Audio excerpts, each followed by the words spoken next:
বন্ধুরা দেখো আমি স্নান টান সেরে কি গরম করছে। স্নান করে এসেছি কেউ বলবো না, প্রচণ্ড ঘাম পড়ছে।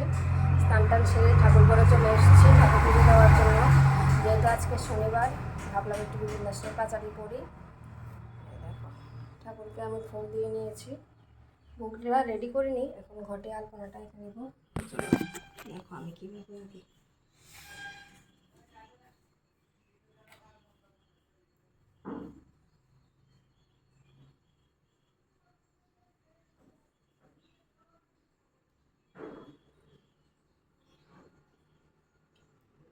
কলা পাতাতে আমি আগে এঁকে নিয়েছি, এবার ঘটের মধ্যে আঁকছি।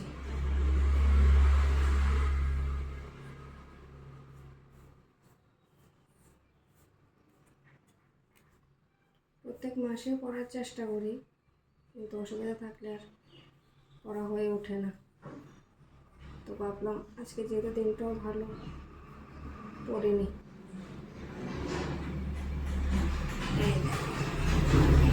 আলপনাটা এঁকে নিয়েছি, এবার ফুল আমি পল্লব সব কিছু দিয়ে ঘরটা স্থাপিত করে নেব। আর এখানে দেখো কলা পাতাতে এঁকে নিয়েছি, এবার আম পাতাটাকে সাজিয়ে নেব। এর মধ্যে এখানে একটা পান, এখানে একটা পান, তাতে একটু সিঁদুরের ফোঁটা, এখানে একটা সিঁদুর ফোঁটা দিয়ে আস্তে সুপারি দিয়ে দিলাম। তো বন্ধুরা দেখো এখানে একটা ছোটো বেল পাতাতে সিঁদুর নিয়ে নিয়েছি, যাতে পরে সবাই সিঁদুর দিতে পারে, মার আশীর্বাদী সিঁদুর। আর এখানে 5টা বেল পাতা 5টা দূর্বা নিয়ে নিয়েছি। এবার 5 রকমের ফুল দিয়ে দেবো এটাতে, দেখি 5 রকমের ফুল হয় কিনা।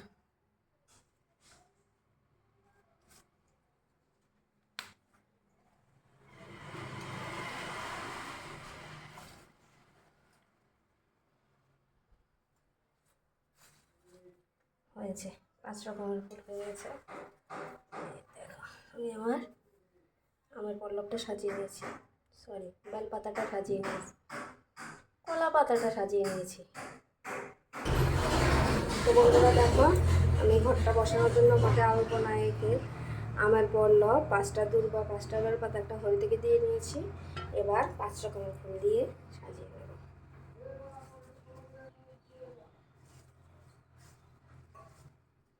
এই ফুলটা এখনো পুরোপুরি ফুটেনি, নিয়ে আসলাম।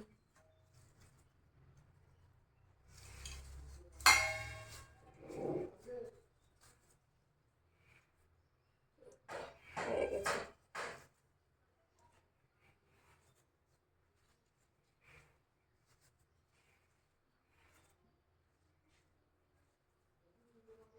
এবার ঘরটা এটাতে ধান দিয়ে স্থাপিত করে নেব।